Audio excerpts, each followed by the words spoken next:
So, Michael, just today, a couple of clips from the new Little Mermaid movie, and I want you to watch these clips and tell me what your main takeaway is, because there is a main takeaway from me, and I think a lot of other people. Just see what you think once you watch these clips. Can you see everything easily? Yeah, it's a bit dark, to be sure. It's just a bit dark. Not to make a comment about race, obviously, though. Come on, we don't need to... when you said there was a visual component people were being adverse to... Yeah. Who plays the prince? He looks like a discount Ryan Gosling. That's who it is, yes. Is it really? Discount Ryan Gosling, yeah. Oh, that's great. That's got to save money. The thing is, I can't tell because I can't see him. And I don't know why Disney have insisted on making everything so dark and grey. I have to think it's to hide the fact that if things were lit up, the CGI would not look good. Yeah, that's like kind of one of the things that's obviously led to movies being uglier. Another bit of trailer news. This was released almost 2 weeks ago. The new Dune trailer. And you know how I said that there was a particular musical cue that annoyed me so much in the original Dune? Oh yeah, is it back with a force? In this new trailer, they use it again. It's unbelievable. Here we're about to hear it. There we go. Oh yeah, that's it. Yeah.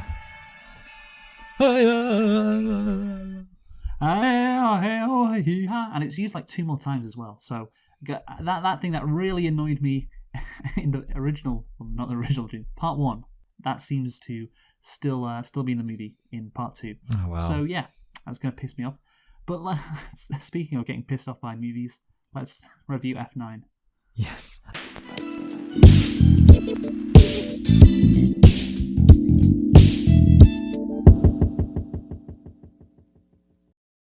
Hello and welcome to Select and Reflect, the movie review podcast where we look at films that have come out in the near and distant past. We give them a couple of watches and evaluate them beyond first impressions. I'm your host Michael, and I'm joined as always by my co-host Luke. And this week we are celebrating the release of Fast X by looking at the film F9. So Luke, why don't you tell us? I think, of course, this is part of the Fast and Furious franchise. They've obviously... Oh, thank you for clarifying. Yeah, because they're very weird with the titles, right? It's all over the place. Yes. So, I don't really know what the rules are. I mean, that's actually one thing you might want to explain. Like, why is it called F9? Is there any... I bet there's like a thing. Like, it's probably some car thing that I'm too beta cuck to know. But Luke, why don't you tell us a thing or two about F9? Well, I don't know why it's called F9. Oh, good. I don't know. I have no idea. Like, it's good. also That makes me feel valid. It's also known as F9, the Fast Saga, and internationally as Fast and Furious 9. Like, I don't know why... these movies, why F9? Why? Like, because of course we had the Fate of the Furious, which was makes sense. Fast 8, yes, because 8 rhymes with fate. And then there's Furious 7. Furious 7, that at least includes the title, at least includes the word Furious in the title. Sorry. Yeah. This though, F9, like what? That's just so abstract. Maybe it's because it's kind of because it's fine. Maybe they weren't aiming that high with this one. They were like, this film, but then because F9, it's like for 9. I don't know. That's my best bet. Well, the thing is, they didn't even reach that bar. It's not fine. It's worse. So they didn't even achieve that. So anyway, let's talk about F9. It's a 2021 American action film directed by Justin Lin from a screenplay he co-wrote with Daniel Casey, which must have taken 2 minutes to write. Yes. Yes. It is the sequel to The Fate of the Furious in 2017, which is the 8th installment in, as it is now known, apparently, the Fast Saga. That's what it's known as. It's like how the Star Wars movies are now known as the Skywalker Saga. Yeah, everything's got to be a saga now. I know. And it has to have a name as well. Yes. Yes. The something saga. Yeah, the Fast Saga. Not the Fast and Furious Saga, just the Fast Saga. Anyway, this movie stars... Jesus Christ, there's a lot of starring here. Yeah. I just saw. So, Vin Diesel, Michelle Rodriguez. They have great chemistry, by the way. I was thinking that too. They're so into each other. Yeah. To be fair, it must be very hard for Michelle Rodriguez because she has to act opposite somebody who isn't really acting. Yeah. So, she honestly 10 out of 10 performance from her. We also have Tyrese Gibson. Chris Ludacris Bridges, John Cena, Natalie. Yeah, there you go. He has replaced another wrestler who's who is not in this movie at all. He has replaced The Rock, of course. And we have Natalie Emmanuel, however you say that, Jordana Brewster, Sung Kang, Helen Mirren, Kurt Russell, Charlize Theron, Thru Ørsted Rasmussen, I think that's probably Otto, and then Anna Sawawi, whatever, I'm sorry, Sewa. That's fine. She is People's names don't matter. She is the Japanese girl. Yes. Who is the key to Project Ares. Some great words I just said there. The movie was released on June the 25th, 2021 in the United States, so yeah, about 2 years ago. And Michael, can you guess the budget for F9? I suppose, it's probably the same as the budget for F8.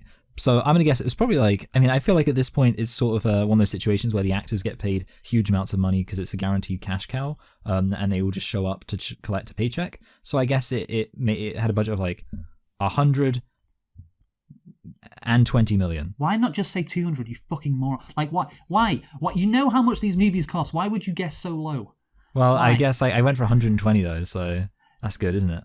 I got 102 in there as concepts. No, I'm putting a mark against your name for that. I'm sorry. You're getting a mark for under, because although you weren't less than half, you should obviously know these movies cost around 200 million. And this isn't 2010 anymore, Michael. Yeah, I think it's probably because we haven't done any recent movies. Is that true? Has it been a while since we've done a recent movie? Maybe, yeah, but that shouldn't be an excuse unless you have a goldfish brain. And just aren't aware of how much things cost nowadays. I'm going to see, when was the last time we did a recent... I guess the last time we did a recent movie was the Oscars, which is obviously... You mean a recent big movie? Yeah, I suppose actually, so the recent big movie we probably did was Ant-Man and the Wasp. Yes, and how much did... Well, that was 2018, and it was probably, because it's Ant-Man, probably less of a budget as well. Yeah. Then one of the biggest franchises in the world right now. And so, Michael, how much did this make at the box office? Well, he said it was a lot, so I'm going to guess 100 million. No. I suppose probably a fair bit. I don't really know to what extent the stuff this film gets fluctuates. I feel didn't Furious 7 get almost $1 billion, but I feel like that was peak. No, so I'm going to guess Furious, this. Let me tell you, because this might help. Okay. Again, you went under once again. Surprise, surprise. Furious 7 grossed $1.5 billion. Wow. And then, what do you mean? Wow.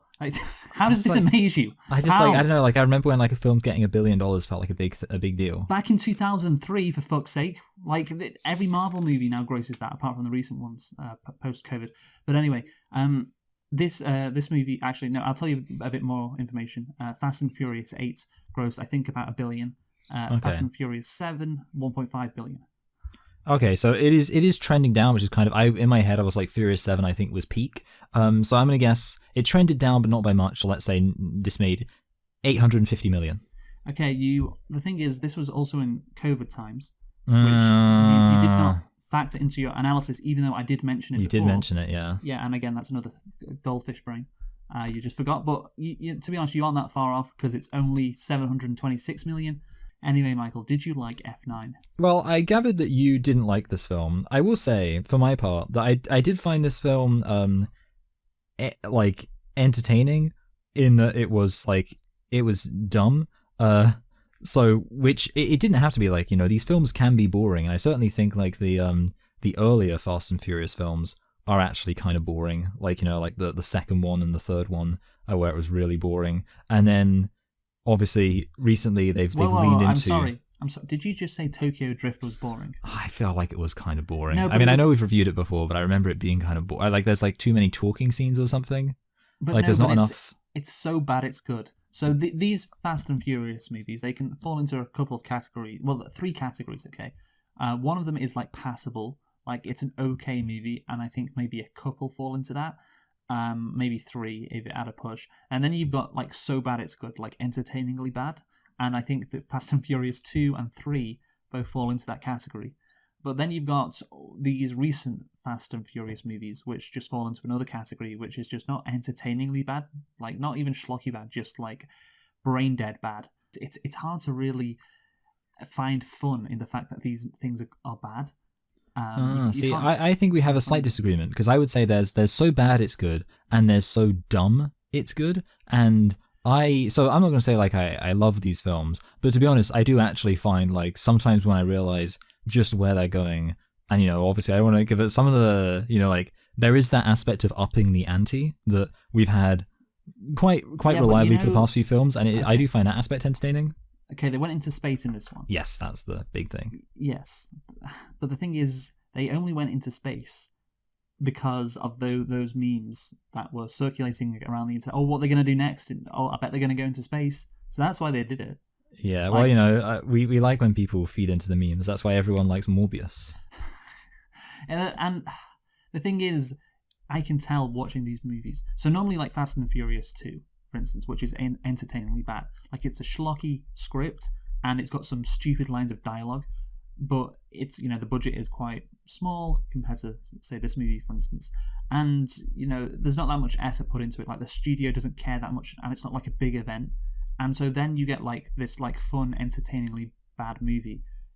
That's a bit shit with like kind of low stakes, certainly compared to the recent Fast and Furious movies, and therefore it's fun. This though, like yeah, you could say it's stupid, it's dumb, but it's very produced.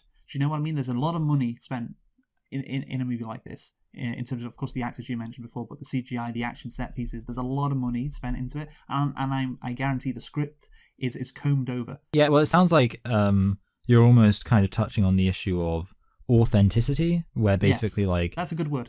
yes, so it's like this film is not dumb, authentic. but it's kind of it's calculated Yes. to be a product in a way that like the films that were just authentically bad movies just Were because not. they were like mismanaged or whatever, or like that Well, I can understand that sometimes- as a take. Yes, but sometimes when movies are bad and they know it and they play into that, this one it's bad and it knows it. But again, this is studio executives, looking over every line of dialogue in this movie to make sure everything's okay, and then putting it out. And again, yeah, the authenticity to it, I think that's a good word, yes, because this is very inauthentic. We know how you like these dumb Fast and Furious movies. Well, here you go, here's another. But again, like I said, it's produced to the maximum. There's so much money going into it. It doesn't have the soul, no. Yeah. And yeah, Even though considering it stars a South Korean. Ahaha. That's good.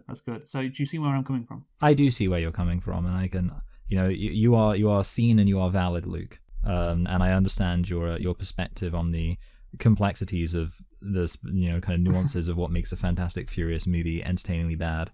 I don't know if I necessarily completely agree. For me, I can still enjoy it even while I know that it was produced and it was intentional. But I can understand where you're coming from, and I do think that it's definitely true to say that robs it of some of the entertainment value of the badness. It robs a lot of it, like almost everything. Because yeah, I think about like Tyrese Gibson and Paul Walker in Fast and Furious 2 with the stupid lines of dialogue.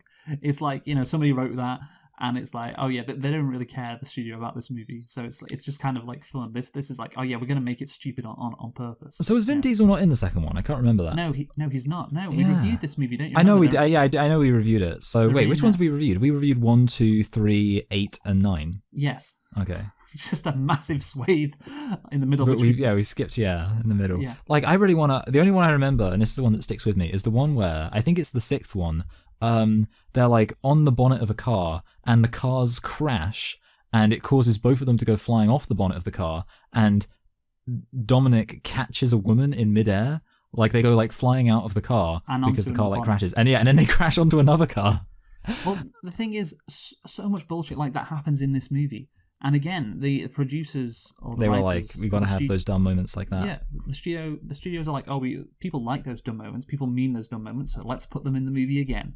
And it's not art, Michael. But do we have nitpicks? I've only got one nitpick, and I guess it Okay. kind of makes sense why. Well, I've got two, so you go first. And to be honest, this is actually really dumb. I don't know why. It was literally one of the first lines of dialogue, so I guess I kind of gave up on nitpicking pretty early on. It's just that there's a line where he says, "It's not about being the stronger man; it's about being the bigger man." And I thought that's not like a very like wise point to make, because it's kind of like, if you're the bigger man, you kind of are the stronger man, like. Because obviously I get like being big is like about being more noble, but I would say like someone could like, you could say that logic exactly the opposite way around. You could be like, it's not about being the bigger man; it's about being the stronger man.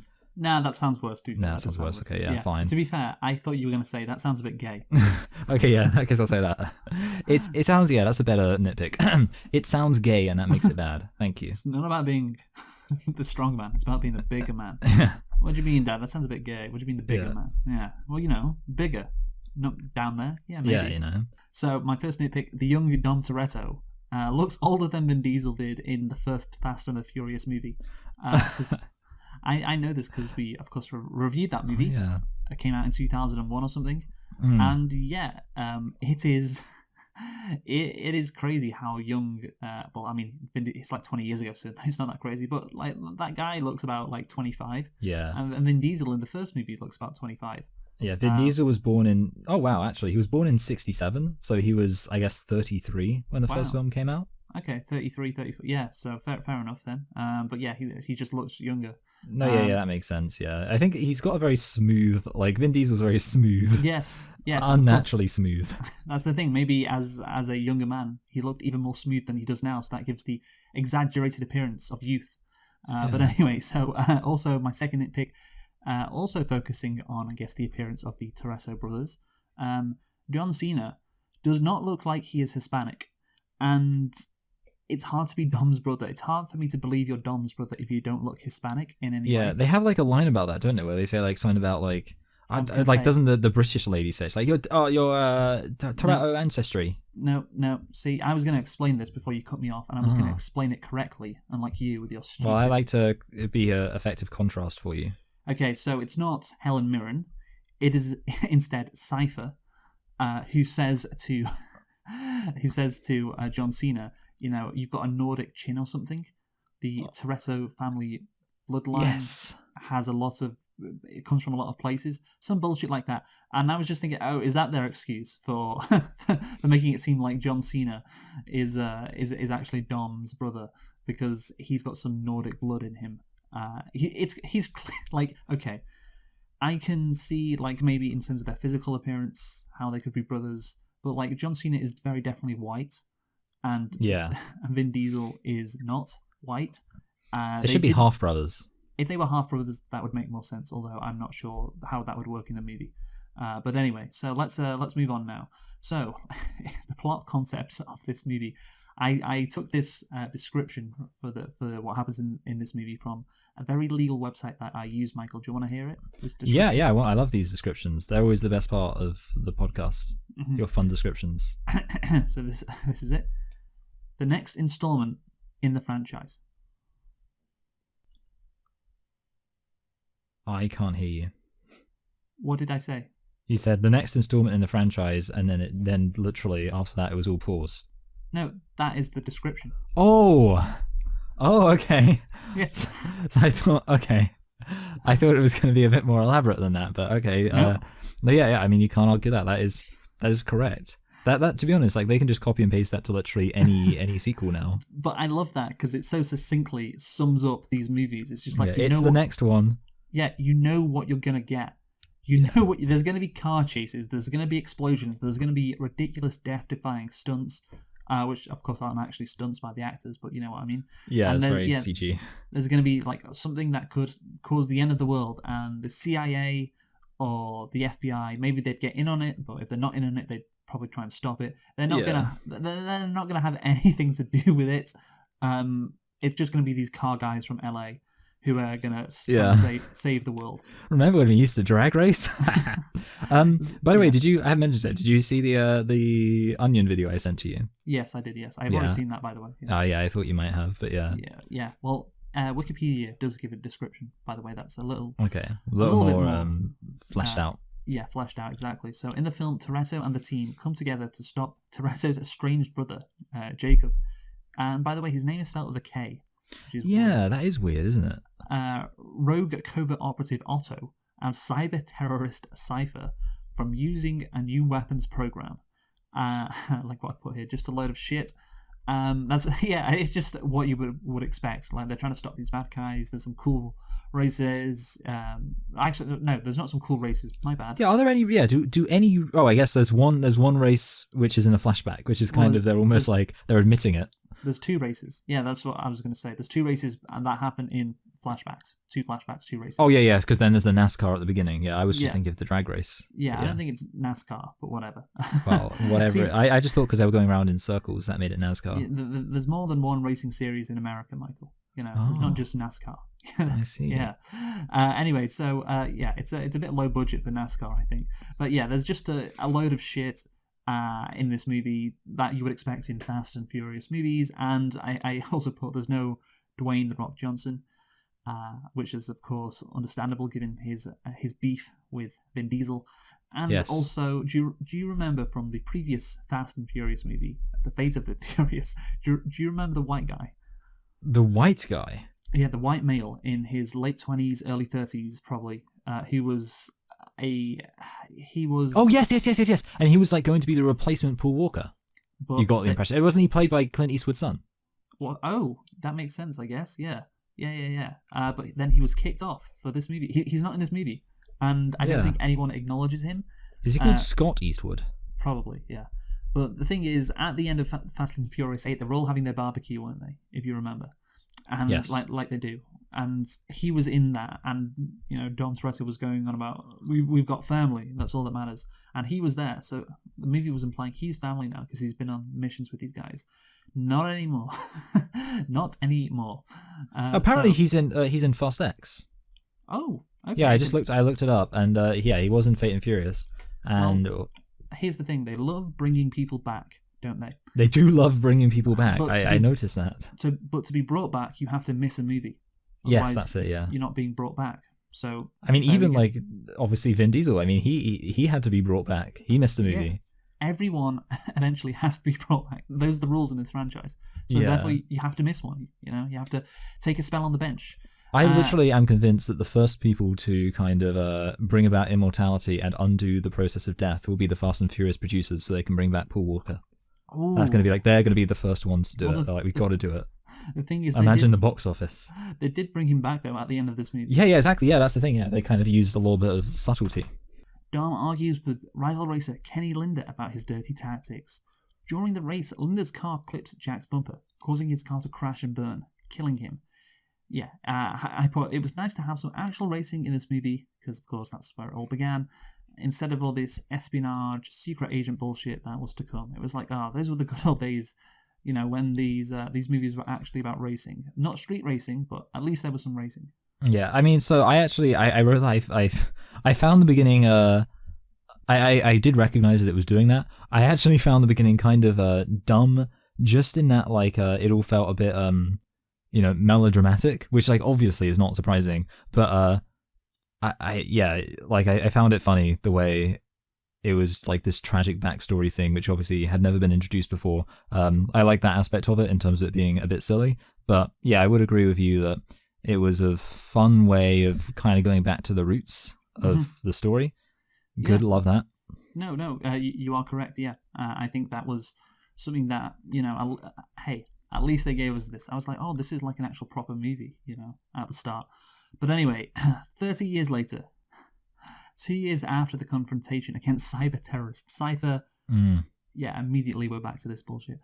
Dom is retired and raising his son Brian with his wife, Letty Ortiz.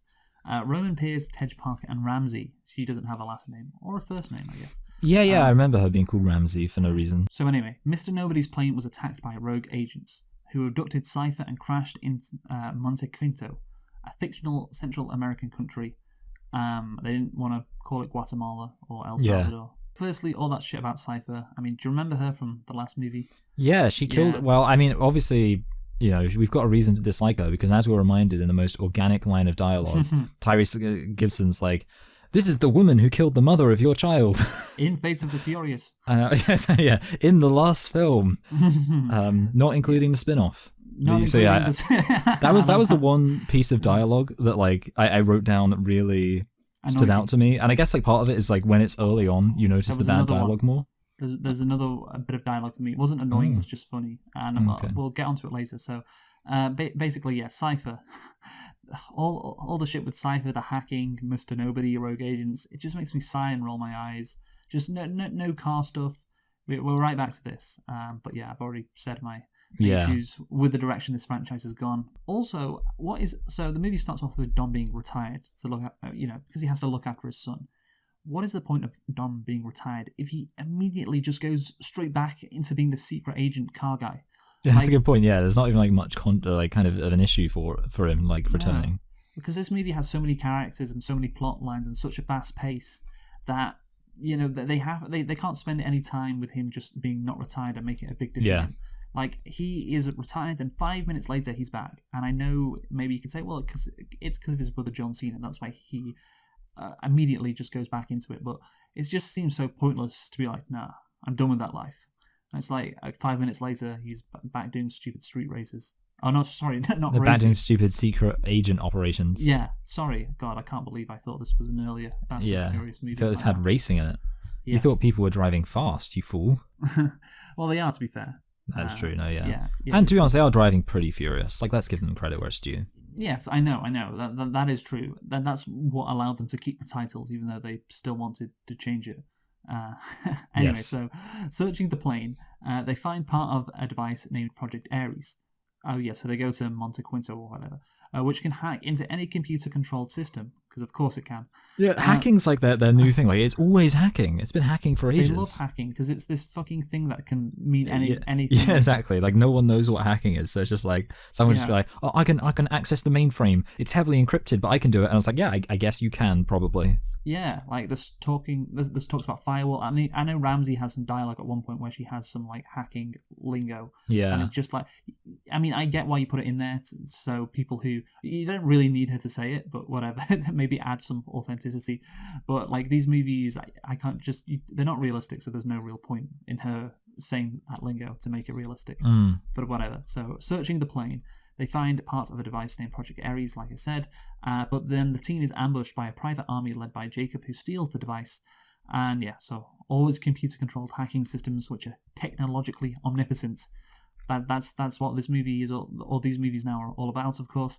But what these storylines allow for is for cool car chases with guns and landmines in this case. And you know what, this car chase scene at the start of the movie is probably the best one because there's three main ones: the one in Edinburgh and then the one in Tbilisi.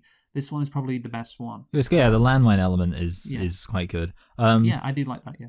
Yes, no, yeah. Like, I actually wrote that down as a positive. I thought, like, I mean, obviously there's kind of an element of, there's not like any intelligence to it. It's literally just like, I guess the logic is they're driving so fast. I think they maybe say this. They're driving so fast that like the landmines are going off. And actually, no, I will say, like, I genuinely thought the bit where Roman is like the car is stuck and there's a landmine below him and the car's like slowly going. It's obviously an improbable scenario, but I thought that was like genuinely like, I guess, a good scene. Look, the thing is, it makes sense. I think Ludacris has a line where he says you need to be going 18 miles an hour to basically get past the landmine. Yes. Which again, that's probably accurate. I don't know why that wouldn't be. And so yeah, you have to keep going fast, otherwise a landmine is going to blow you up. And again, gotta go fast. That's a realistic scenario. And yeah, there are stakes. I would say there are stakes actually, apart from the fact that these characters cannot die. And the thing is, Tyrese Gibson. There's this like there are these meta jokes in this movie. Yes, I wrote down. Yeah, I think so. I know what you're about to talk about here. The lampshade moment. Yes, exactly, lampshading. Yeah. So Tyrese Gibson is shot at by a couple of guys who have guns. Like, yes, he's right in front of them, and they just miss him. And then he just kills all of these like guys who are all shooting at him with his rifle. And then, of course, he says to Ramsey and Ludacris later. Hey, this is unbelievable. Maybe I'm invincible. We should have died, but there's not even one scar on me. I've got nothing to show for the crazy shit that we've been through. So maybe I'm invincible. And again, it's this meta joke, but I would say it's not really a meta joke. It is kind of lampshading. Yeah. Well, as long as they don't, because occasionally they do kill off characters, and when they kill off characters, Luke, the one thing we can count on is that means there are meaningful stakes. That's another good point. Yeah. Yeah. I just wanted to say, like, it made me think about. Obviously the whole thing in Pulp Fiction where Samuel L. Jackson like has the moment of like that faith moment because they get missed by all those bullets, and I was like, what if this just turned into Pulp Fiction? What if he was like, oh, I've got to reform myself? But yeah, basically I think it's as far as being lampshading, it doesn't really work because this film is too dumb to be making like meta jokes, like that's kind of my criticism of it. Yeah, I guess so. Yeah, but again, I wouldn't really say it's even a joke because I just want to like toss my middle finger at them, throw up my middle finger. I'm like, fuck Yeah.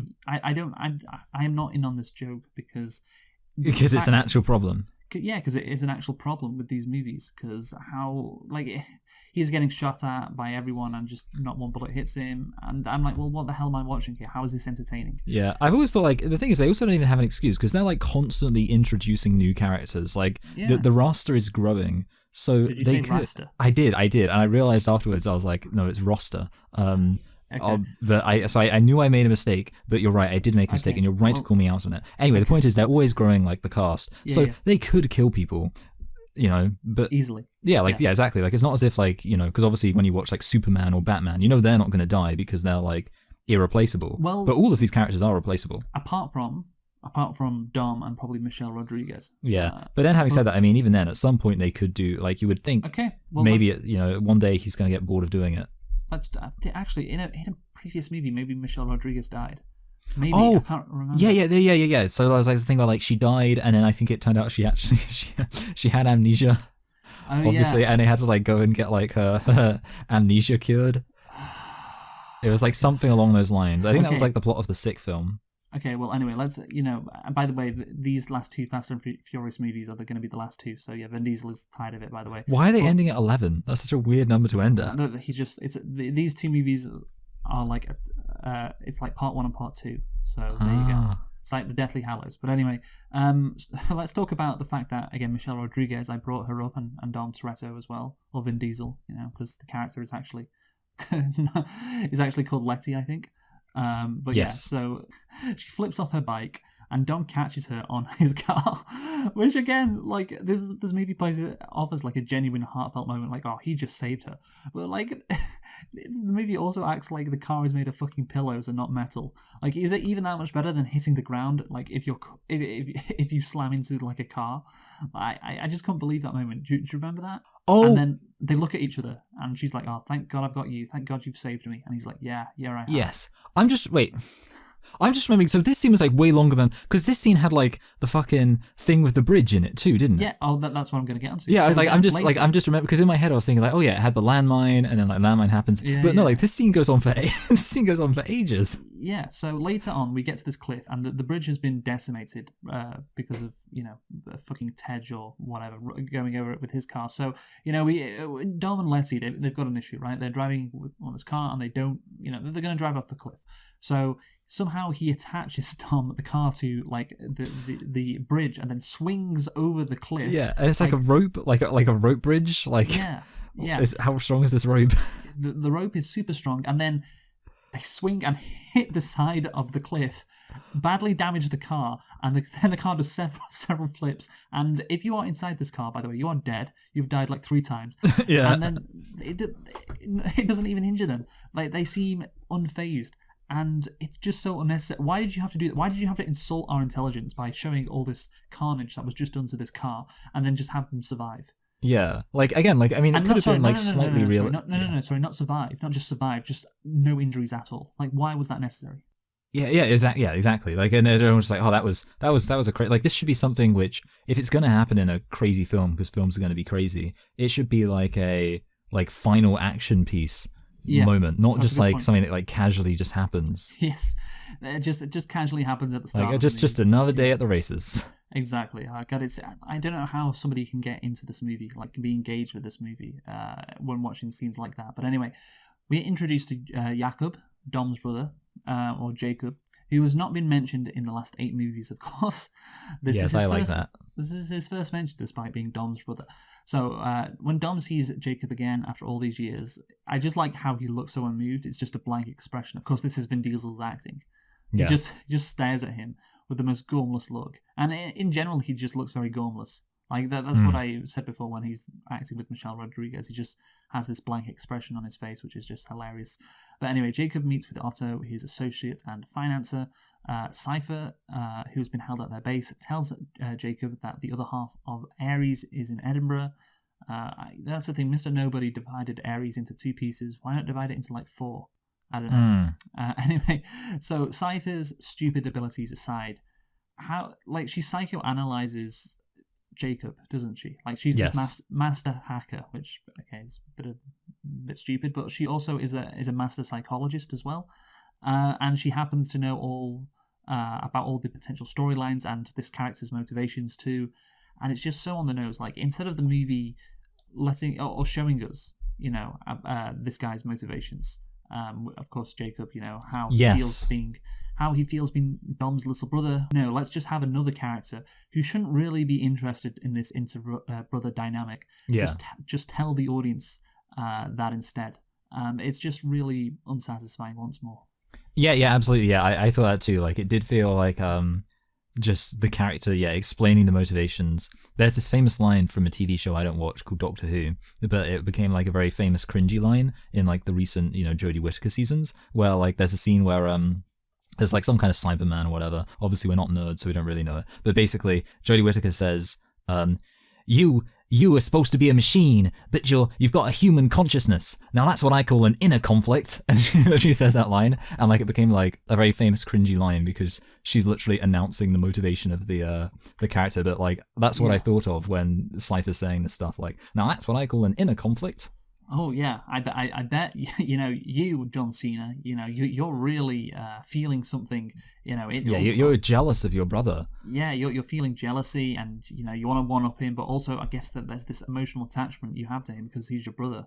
That must be very difficult and interesting for you. What an interesting character you are, aren't you, in this movie we are now watching? Yes. So great stuff there from Cypher. Again, she shouldn't really be interested in that shit. Like, what does she care? But whatever. So let's go to the backstory now, because we understand why Dom and Jacob don't like each other, because while serving his sentence, because he killed someone who killed his dad. Dom recalls that Jacob had worked on their father's car the day he died, and concludes that Jacob killed their father.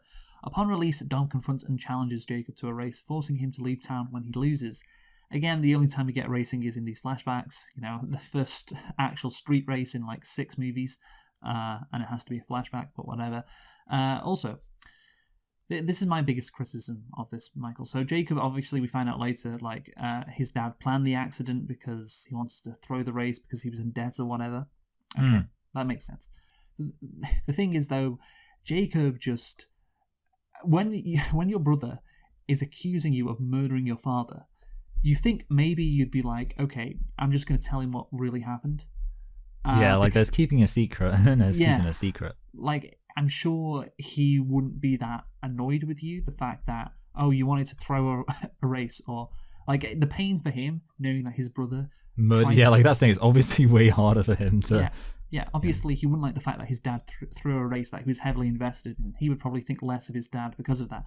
But it's like, you can't think lower of your brother. Like, your fucking brother. You think your brother tried to murder your father and successfully murdered your father. And this guy's just like, I'd rather him think that than think like my dad wanted to throw a race to keep our family out of debt problems. Yeah, well, it's just because racing and the integrity of racing is so important to this franchise. That's why they're so committed to having their plot center around racing, obviously. No, absolutely, yeah. No, I just think it's just the stupidest thing, because I was like, well, obviously he didn't murder him, because that would be too obvious. Yeah, so, I was like thinking there's going to be some kind of twist here. What's the twist? And was it worth it then for this guy? Because he clearly, he doesn't even say, no, you got it wrong. It didn't go down like that. I didn't murder him. No. He doesn't. Yeah, he doesn't go, like, he could say like the whole like, there's things going on you don't understand, like kind of like one of those vague lines where he indicates like that, he can't explain it, but something's going on. He doesn't put up a fight at all, and so therefore I'm thinking, well, he must have a secret. Like, he must not have murdered his father, and there must be a secret. And I'm like, will that secret be good enough? Maybe like Dom made a mistake. That's what I was thinking. That caused the death of his father. That's why. That would be a good one, actually.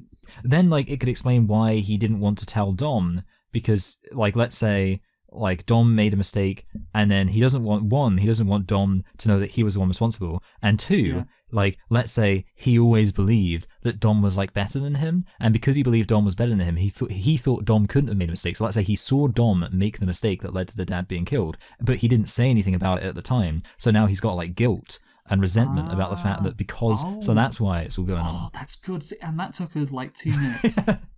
When you said, like, I can't remember how long you said it took them to write the script, but it was clearly less time than us just then. Yeah, man. God, Christ on a bike. So anyway, Dom's crew, they're at the Caspian Sea, far away from LA, and Dom's sister, Mia, arrives to help. So Mia, of course, I don't know how she's skilled. I forget. I thought she was just like the girlfriend of Paul Walker. Oh yeah. Yeah, he's called Brian, of course. I can't remember the character's surname. But yeah, I don't know why she is needed. What she's very... Apparently she's good at martial arts as well. So there you go. I can't remember if that was established in the earlier movies. Yeah. But I guess, like, because didn't Paul Walker wanting to bang Dominic Toretto's brother, sister, wasn't that like the main conflict of the first film? So I guess she's been in it for ages, but I don't remember her having epic kung fu skills back then. The main conflict was that he was an FBI agent undercover. Oh yeah, that's it. Yeah, not really. He wanted to just bang this guy's sister. That was the main thing. Like, I just race you to bang your sister. Mia says to Dom, "Our kids are in the safest hands possible." And then if you notice, it quickly cuts to Michelle Rodriguez, who says, "With Brian."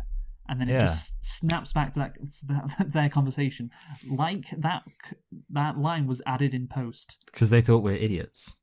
Well, yeah, exactly. I imagine that's the case, or it just wasn't. Or maybe explained. people were watching and they're like, "Well, they can't be talking about Paul Walker because he's dead, so he can't be very safe."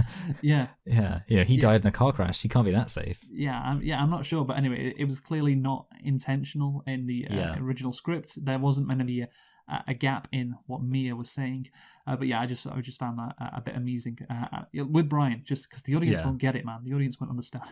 Anyways, yes. So I guess this is the one way to get Mia back into these movies, because of course, Paul Walker, because of his death, the character Brian can't return, and therefore, his wife can't really return either. That wouldn't make sense. But I guess because John Cena is her brother, that would make more sense, I guess. Yeah, it just is really funny to think that, like, Paul, or Brian's character in this universe where everybody is just constantly coming back all the time, and within the logic of the universe, he's just like, nope, I'm just gonna be looking after the kids. Don't worry about it. Yeah. The one guy who was actually an FBI agent, and therefore it would make sense for him to be kind of doing this stuff as well. Yeah. He's at home looking after the kids. Yeah. But again, I guess the only way to get Mia back is, her brother is the villain, so I guess that makes a little bit of sense. And let's talk more about characters coming back. So Mia's come back, and also Han comes back, because he's connected to Project Ares. So Letty and Mia go to Tokyo to investigate. Project Ares is split into two parts, and they need a key to access it. And therefore, this movie, this is more on the plot rather than characters coming back. But yeah, it's clear this movie is just like a giant MacGuffin chase for two things. The key, which to be fair, they didn't really need to chase. Very Rise of Skywalker vibes. Chase the thing to chase the thing. Yeah, chase the thing to chase the thing instead of an actual plot. So Letty and Mia find Han because they see a Mexican flag. Yeah. Oh yeah. I was thinking that. Like, I was like, wait, so why did it? And it was like, well, I can't remember what it was. It was like the weirdest, most kind of like indirect connection. Like, it was just like something about like he really likes Mexico or something. No, Han said that Tokyo was his Mexico. Yeah, that was it. That's where he used to go when things got a bit hot with like the authorities. So that's where he used to go, which also apparently is his home country. So that doesn't really make sense. But the thing is, of course, the glaring issue is Tokyo is a pretty big city. I believe it's like the biggest city on Earth. Yes. And they happen to be eating at a restaurant that is just opposite where Han is staying. So yeah, because I wasn't sure, and again, like, I didn't make an active effort to understand this movie, but like, great. So there's no reason because like I wasn't sure, so there's no reason they go to that specific place. No, they just happen to be in Tokyo, just hanging out.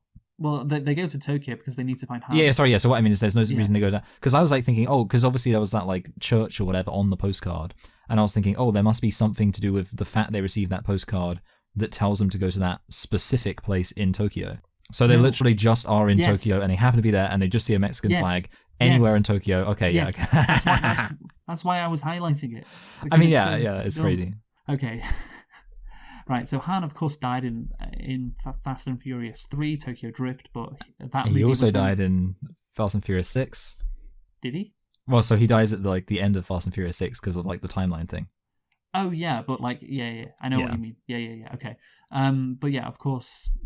So he's dead. Basically, he's dead, and therefore you brought another character back from the dead, and they have to make this stupid excuse about him being connected to this project.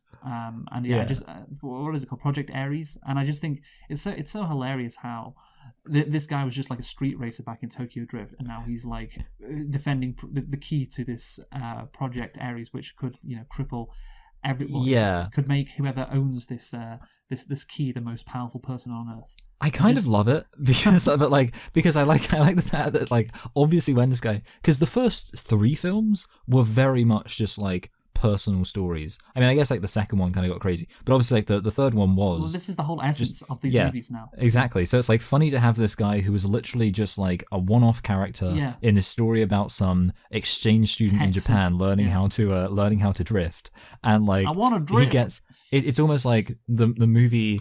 Like the craziness has like tentacles that stretch out into the past, and like tentacles, Yeah, exactly. Yeah. Oh god, yeah, Japan. It's almost like if like kind of like a crazy person in a relationship or something, and like you're being gaslit. That's what it's like. The movie's gaslighting you because it's like showing you like Han, and he's just like a normal guy, a cool guy, and then it's like it introduces all this crazy CGI stuff. Like, yeah, remember Han? He was a CIA agent too. He was, you know, this incredible agent who. Like, no, he wasn't. I saw this film. Don't gaslight me, movie. Well, okay. So another character is brought back, which is Queenie Shaw, who is the mother of Jason Statham, and the other Shaw that was in Fast and Furious. Yeah, 7. Luke Shaw. No, that's a Man United player. I thought that was, yeah. So Dom confronts Otto and Jacob at a party held at Otto's mansion. Of course, Queenie Shaw gets Dom there, and Otto has Dom arrested. Okay, this was when I started to lose my mind. Lisa, an old friend of Dom's, rescues him.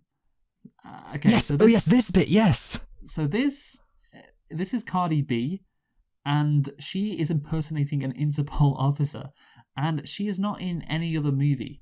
Okay, so I didn't know this was Cardi B, to be honest. Like, I don't. Oh my! How did you not know this was Cardi B? That makes it even better. That is incredible. Yeah. So I wrote. So like, why are the women randomly Interpol agents? And I wrote, what?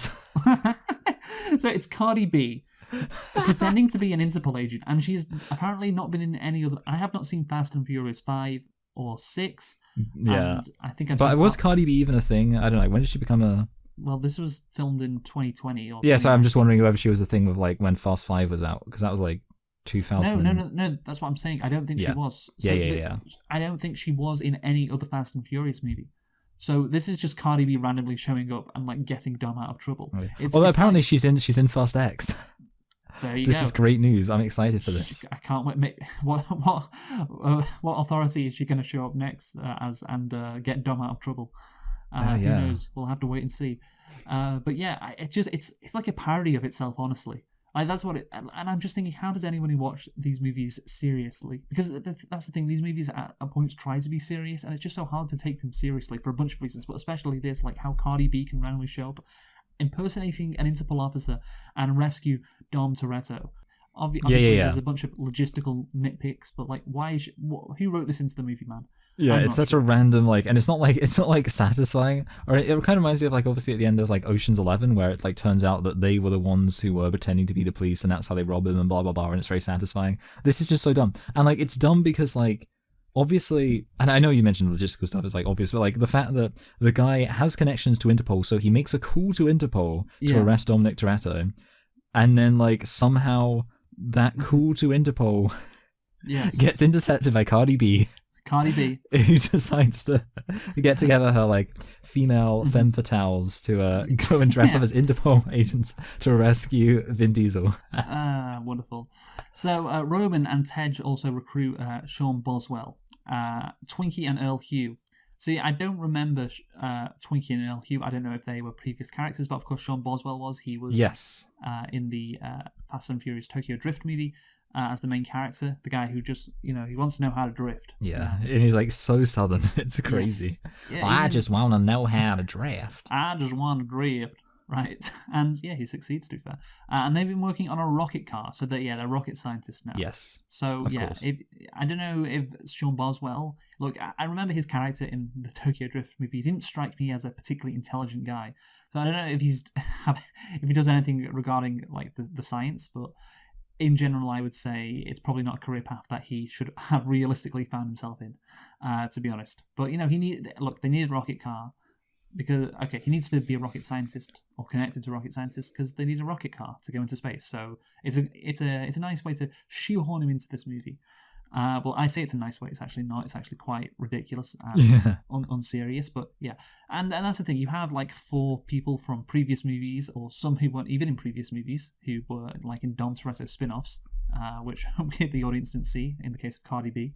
And I don't know, like, I don't know what is the point in this. It just seems so like bemusing and like they're out of ideas. It's like, why? But you brought back Mia, Han, fucking Cardi B, even though she never was in any other movie, and Sean Boswell. I don't know, man. It's just tiring. That's it. Yes, yeah. I do agree. You know, I mean, there's like a line about I guess I found it kind of. I guess like at least it's a bunch of people having fun. You know, they're like, oh, you know, we didn't blow up the car this time. That's good. And of course, it does set up the best thing that the Fast and Furious franchise has ever done. You know, the fact they have the rocket car. We all know what they're going to use that for, yeah. Yeah, but first we're in Edinburgh because Jacob is using an electromagnet to steal the other half of the Project Ares device. So Dom intercepts Jacob and the two fight throughout the city. Before Otto can extract Jacob, Ramsey runs his car off the road and captures him. And yeah, this chase scene is less exciting, this action scene, I guess, through the streets of Edinburgh. Because I don't think this setting is as dramatic as like a tropical rainforest with cliffs and landmines. So yeah, this is a kind of a letdown, not really that interesting. So at the safe house, Han reveals that he was assigned by Mr. Nobody to protect Ellie and Project Ares, because you know he is a popular character that needed to be brought back. Yes, that was his reason. No. Sorry, it was because Giselle, whoever the fuck Giselle is, that's Gal Gadot. Yeah, trusted Han. So Mr. Nobody trusts Han. So there you go. So Ellie's DNA is its biometric activation key for Project Ares. I was wondering why the fuck Ramsey. She has a line earlier when she's like, "Oh, biometrics are great because they can't get hacked or whatever," and I was like, what the fuck is the point in this line? It's like, oh, okay, that's the point, because the key to Project Ares is biometric because it's in Ellie's DNA. Great. So wonderful stuff there. And Jacob went rogue and teamed up with Otto. And yeah, they used Deckard Shaw to fake Han's death to protect Ellie. Yeah, they almost make it sound like I almost swear like the way they were talking about it was like it was some kind of like holographic something. Because you definitely see in the film flashbacks like his actual like dying body in the car crash, so it has to be like hologram or something. No, the thing is, in this movie, I swear I saw like a cut scene, something that was cut, which actually shows like Han escaping his car, and he like slides into a drain cover very quickly that's next to the car. But that wasn't in this movie. I think that's the case, and that's how he survived.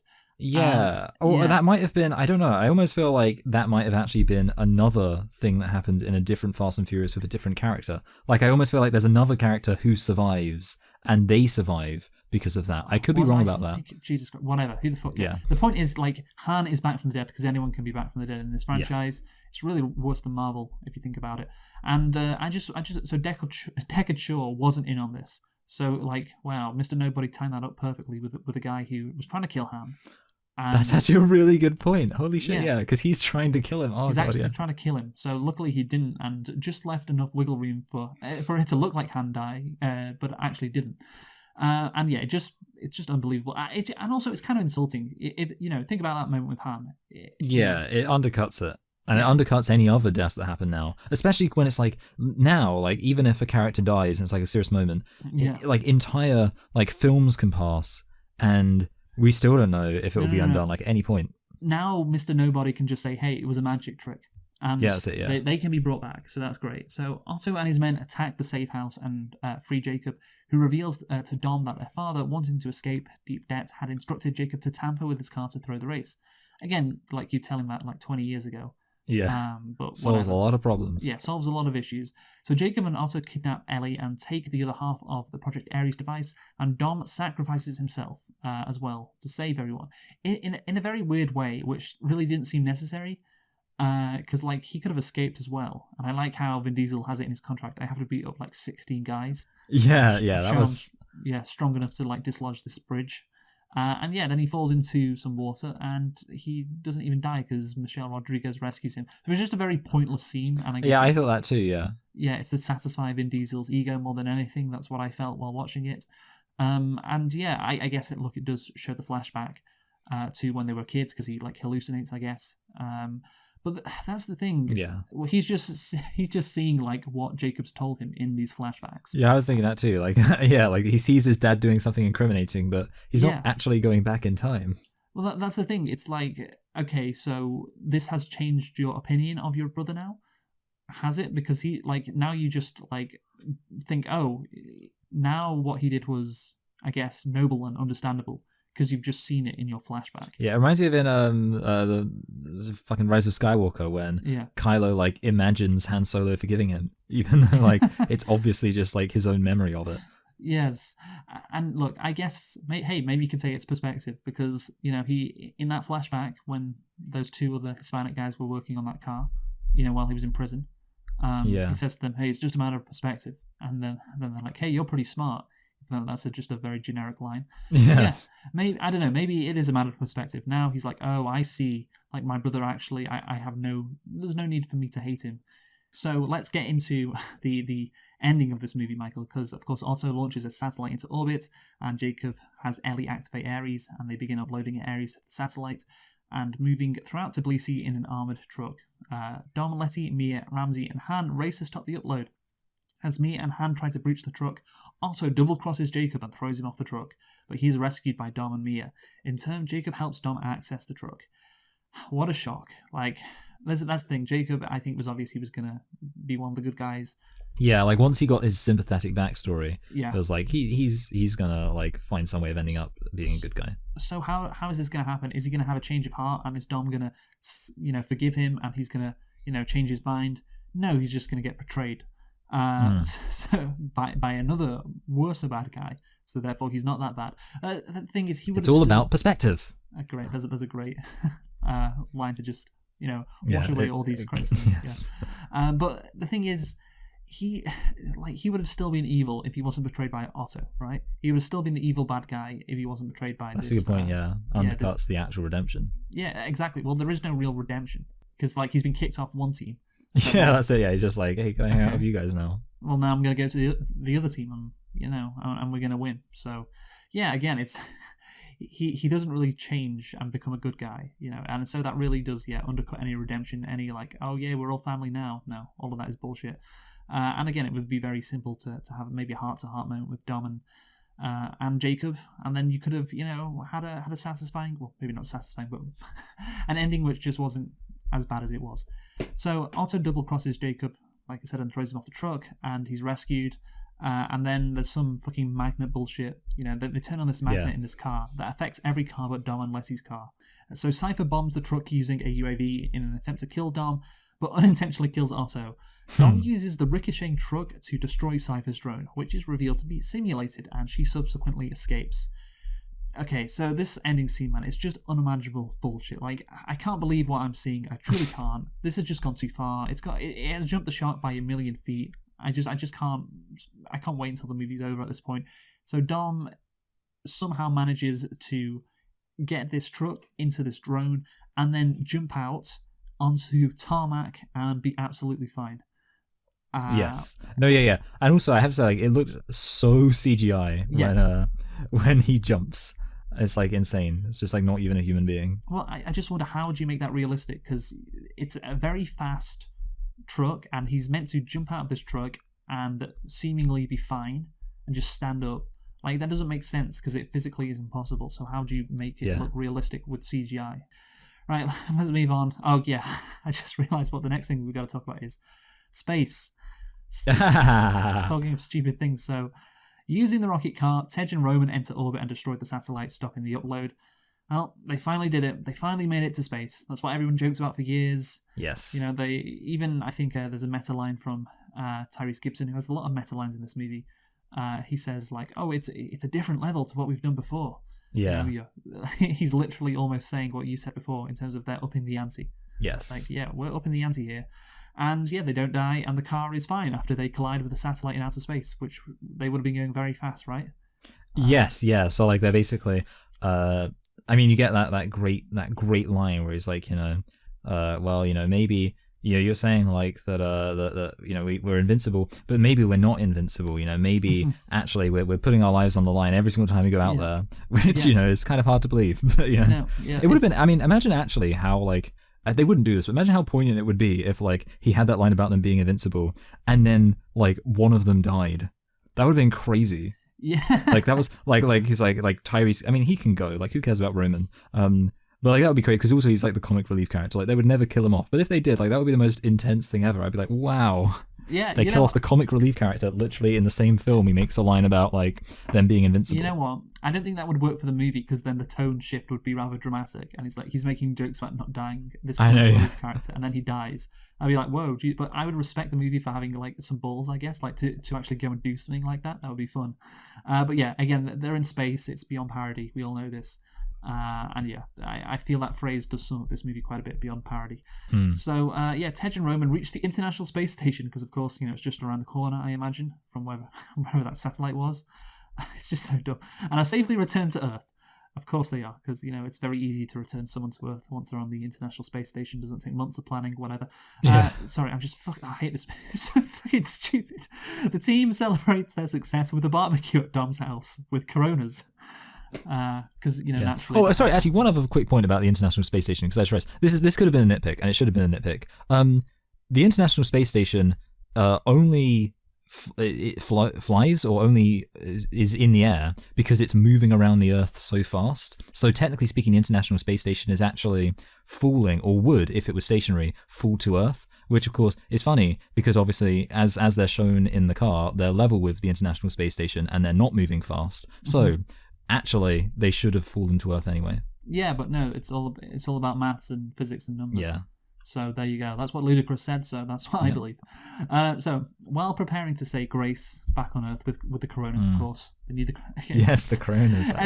They did that at the end of Fast and Furious 8, and it's like it's again beyond. They have to do this in this movie. Have a big barbecue with the family, and Brian O'Connor arrives with his car in the driveway. Well, I know he is dead for sure. Yes, that's the thing. Maybe Han's not dead, but I know this guy's dead. Yeah, you can breathe a sigh of relief. Like, well, at least someone's dead. Yes. So let's conclude. Michael, you go first. Yeah. So I think like some might say this movie was ludicrous. I think obviously this movie, it's not a good movie. I think like I am able to enjoy the dumbness more than you are, and it's not because like I think the dumbness is I don't know like it's not like I don't think I don't find it charming. Like that's it. I don't find it like.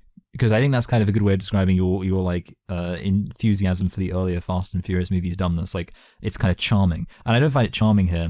But I guess like I just am not as affected by how I guess cynical it is and how manufactured it is. Those are the words, Mike. It's calculated. It's cynical. It's manufactured. Yeah, and but I'm still like whatever. I mean, and like I did literally I laughed out loud at several points during this movie, which I guess is I don't know to what extent it's true for you, but like. I think when I saw them in space, I actually laughed. I was like, what? Well, even though it is predictable. I knew that I knew that already happened. Maybe that's why I didn't, because I knew they went into space in this movie. So yeah, I wasn't surprised. So for me, basically, I mean, like obviously, we're not really reviewing this as a film in a way. Like we're past reviewing these Fast and Furious films as films. For me, I guess like I'll probably give it a high. I'll give it a high 3. And obviously, the high 3 is just made up of the fact that I did actually get some entertainment value out of all of the crazy shit going on. That's me. Good stuff. I'm looking here and I can't. Oh yeah, Fast and the Furious 8. I gave a 3.5 out of 10. Yeah, this seems. I can't believe I was that generous, to be honest. I think this. I think that movie is probably dumber, but this movie again is more cynical, and so therefore I'm going to give it a lower rating. I'm going to give it a 3 out of 10. Even though the plot was incredibly thin and just a MacGuffin chase, it actually it made somewhat sense. And yeah, so that the movie gets a morsel of credit for that. Yeah. Oh, yeah. I just realized one thing in my notes I didn't mention. I laughed really hard when there was that giant guy fighting with John Cena, and his head smashes into the sign, and he just doesn't get affected by it. I laughed at that because I found it so stupid. So yeah. Oh, there you go. Again, I would say that is manufactured stupidness. And I don't like it. So Michael, just one more thing before. We end this review and we talk about Rotten Tomatoes. I just want to play you this. Paul Walker, I'm so sad that you died in a car crash. Do. Paul Walker, I'm so sad that he died in a car crash. I mean, it's the voice of a generation right there, aren't we all? So let us now predict what. Yes, I have a number in my head. I knew we were going to be doing it. I realized once, and I've had a number in my head since about halfway through the podcast. I was like, oh yeah, we're going to be predicting Fast X. And I was like, oh, what do I think? So I've got it. Okay. Do you know what Fast and Furious 9 got on Rotten Tomatoes? So what I did is I looked at the recent installments of the franchise. I mean, I might Could as well you tell just. me? Okay, yeah. So 9 got 59%. Mm-hmm. Hobbs and Shaw got 68. Fate got. So I'll say by number. 8 got 67. 7 got 81. 6 got 71. 5 got 78. You know those are kind of numbers. So on 3, 2, 1, we'll say it. Okay, 3, 2, 1. 72. Okay. Ooh, okay. 72 for you. 63 for me. That'll be interesting. And just on Guardians of the Galaxy Volume 3, of course, we predicted this last time. Oh, yeah. You guessed it would get 78% on Rotten Tomatoes. I thought it would get 87. In actual fact, it got 81, which meant you were 3 off. I was 6 off, which means that, yes, your score goes from 22 to 25. My score goes from 25 to 31. Lower is better. So your score of 25 is currently better than my score of 31. You are 6 ahead of me, Michael. So yeah, it's still close, but you're eking out a lead. And let's see what happens with Fast and Furious 10. Yeah, it could really go either way. Like, it could be a situation where like they pull something out because because occasionally I guess the films are functional, and I guess that's what it takes for them to. Because I think I remember Fast 5. I think was actually pretty good. Yeah, that was the high point, I think. So anyway, what are we doing next week? Next week we are doing. Oh God, I had it. The Little Mermaid. Yes, the Little Mermaid. Of course, we spoke about in our what's it called? Opening. But yeah, so obviously we're doing the original animated version, of course, to celebrate the release of the Disney remake. Yes, to celebrate it. Yes, great stuff. Yes, we'll be reviewing the white version. Yes, so join us for the White Mermaid next time. Who have you been, Michael? I've been Michael. I've been Luke. Thanks for listening, and goodbye. Goodbye.